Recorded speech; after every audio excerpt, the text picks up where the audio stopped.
연세 아주 바른의 약자예요. 그래서 원래는 연세 아주 바른으로 하려고 했는데 좀 길기도 하고 저만의 뭔가 브랜드를 만들고 싶어서 제가 원주에서 세브란스 병원에서 있었는데 대학병원은 아무래도 외래 시간도 짧고 그 짧은 시간 안에 많은 환자를 봐야 돼서 설명을 다 못 해줘요. 근데 사실 내분비 질환이라는 게 일회성으로 끝나는 게 아니라 그 애랑 또 엄마랑 같이 오래 몇 년 동안 치료를 해야 되는데 그럼 이거를 자세히 봐주면서 옆에서 곁에서 주치의처럼 해줘야 되거든요. 근데 그게 너무 힘들어서 따로 이제 병원을 오픈을 하게 되면 이걸 바로 옆에서 더 자세히 설명해주고 같이 오래 함께 할 수 있지 않을까 해서 개원을 하게 됐어요.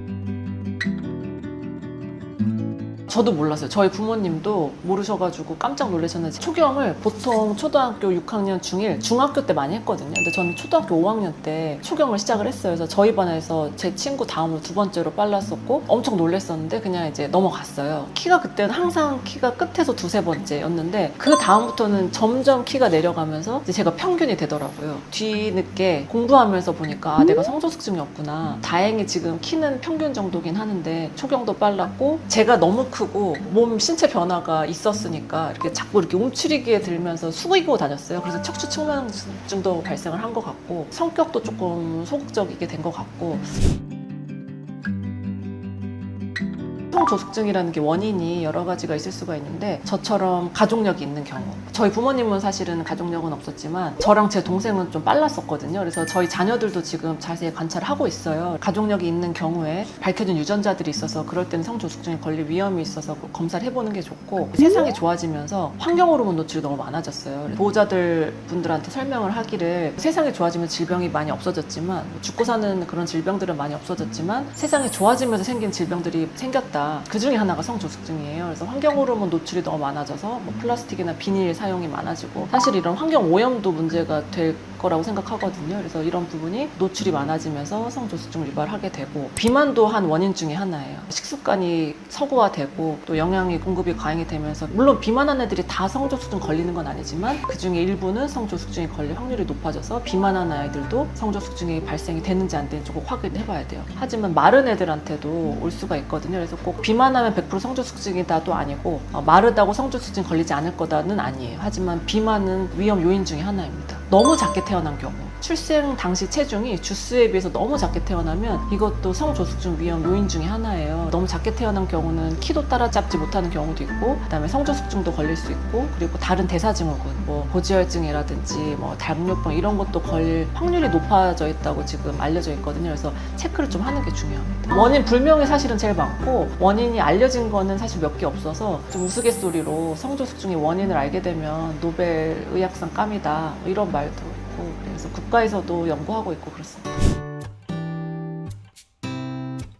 엄마가 느끼기에 애가 갑자기 너무 빨리 커요. 최근에 들어서 뭐 1년에 원래는 3, 4cm 크던 애가 최근에 뭐 7, 8cm를 컸다. 그러면은 좀 의심해볼 만하고 그다음에 체중이 갑자기 늘었다. 머리에 뭐 기름이 낀다든지 두피에 냄새가 난다든지 여드름이 난다든지 분비물이 나온다든지 이러면 좀 의심해볼 수도 있어요. 가장 정확한 거는 여자아이들 경우에는 가슴이 나올 때. 근데 가슴 나오는 건 사실 잘 모르거든요. 너무 통통해도 모르고 너무 말라도 몰라요. 약간 봉긋하게 의심할 수 있고 남자애들은 이게 고환 보는 거거든요. 원래 사춘기 이전 애들은 이 노란색처럼 조그매야 돼요. 적나라하게 이야기하면 알을 만져봐야 되는 한쪽 알을 안 사이즈를 봤을 때 요 3cc 이하는 사춘기 전 고환이 4cc부터가 사춘기거든요. 그래서 사실은 교과서적으로 만 9세 이전에 요 크기부터 이제 이 크기 이상이 된다. 그러면은 성조숙증을 의심을 해봐야 돼요. 소화 내분비 전문의한테 가서 검사를 한번 받아보셔야 돼요.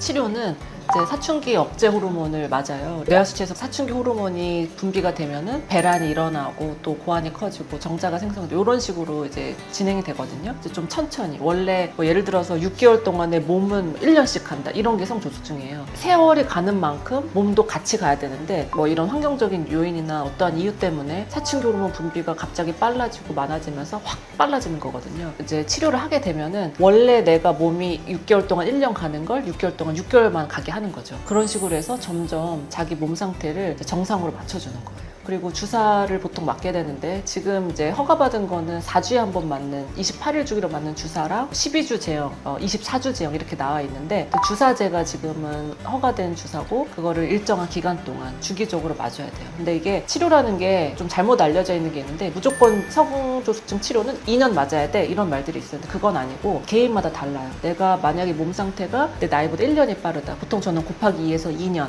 얘기를 하고 2년이 빠른 애들도 있고 3년 빠른 애들도 있거든요. 그러면 그 기간이 더 늘어날 수밖에 없어요. 그 치료가 다 충분히 할 수 있는 경우도 있지만 못하는 경우도 있거든요. 치료를 하면서 6개월에 한 번씩 검사를 통해서 어떤 부분 3개월에 한 번씩 하기도 하는데 3개월에서 6개월 주기로 검사를 하면서 이제 치료가 잘 됐는지 언제까지 치료를 하면 되는지 이런 게 나옵니다.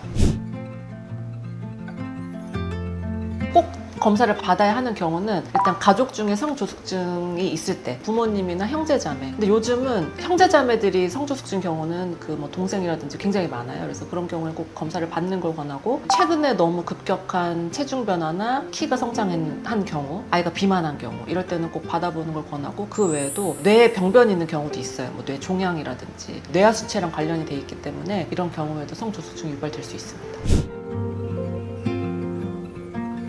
운동을 해야 돼요. 운동은 자기 전에 5분, 일어나서 5분씩 좀 스트레칭을 쭉쭉 해주면 좋고 줄넘기가 좀 도움이 많이 되거든요. 왜 그러냐면은 성조숙증이라는 게 초경을 빨리 하고 사춘기가 빨리 오기 때문에 최종 성인 키가 작아져요. 그래서 이제 성장도 중요하기 때문에 이런 운동을 권하거든요. 그리고 너무 비만해지면은 또 성조숙증이 나쁘니까 일주일에 3번 이상 줄넘기를 뭐 15분 이상 해라 이렇게 보통 교육을 하고 근데 너무 비만한 애들은 줄넘기하면 발목에 무리가 가요. 그래서 그런 경우에는 실내 사이클이나 물속에서 걷는 이런 운동 하면은 체중 감량에도 효과가 있어요. 음식은 인스턴트, 햄버거, 피자, 라면, 과자, 젤리, 초콜릿, 아이스크림, 주스, 음료수 거의 줄여야 돼요. 특히 계속 권고가 나오는 게 과당을 줄이라고 하거든요. 그래서 음료수나 주스는 웬만하면은 안 먹고 물을 많이 마시라고 하는 편입니다. 푹 자는 게 중요하고 일찍 자면 좋지만 새벽 늦게 잠드는 거는 권하진 않아요. 왜냐면 사이클이 정상적으로 규칙적인 사이클이 또 중요하거든요. 키는 수면이랑도 관련이 있어요. 그래서 깊고 푹 자는 게 중요하기 때문에 규칙적인 수면 습관 그리고 이제 푹 자는 습관이 중요하고 자기 전에 스마트폰은 30분 이상 스마트폰 금지예요. 블루라이트가 숙면을 방해해서 키에도 안 좋다는 보고들이 있거든요. 그래서 자기 전에 30분은 완전 금지, 평상시에도 하루에 모든 영상기기 통틀어서 뭐 학교 학원에서 수업 받는 거, 영상으로 수업 받는 거, 핸드폰 잠깐 보는 거, 뭐 TV 보는 거 다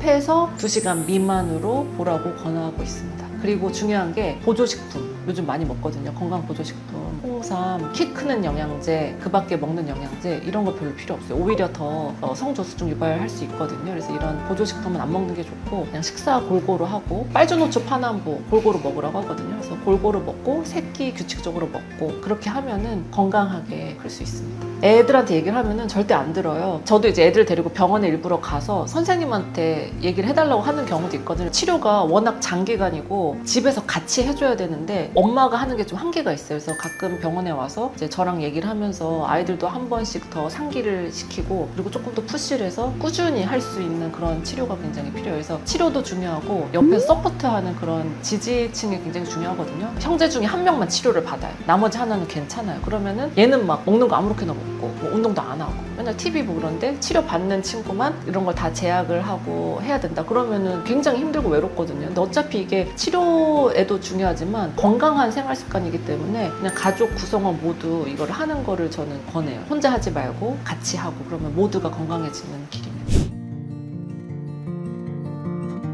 제가 가장 존경하는 분들이 부모님인데 부모님께서 어렸을 때부터 해주신 말씀들이 있어요. 항상 감사하게 생각을 하고 항상 나쁜 일만 일어나는 건 아니다. 그때마다 생각해보면 배울 점도 많고 그로 인해서 좋은 점도 생긴다. 그런 말을 많이 듣고 자라왔거든요. 그래서 그런지 뭐 힘든 일이 있거나 버거운 일이 있을 때 그 안에서 제가 배울 점이 있거나 좋은 점을 찾아가다 보면은 제가 사고도 긍정적이게 되고 그리고 그 일이 실제로도 도움이 많이 되더라고요. 사는데 참 도움이 많이 되는 것 같습니다.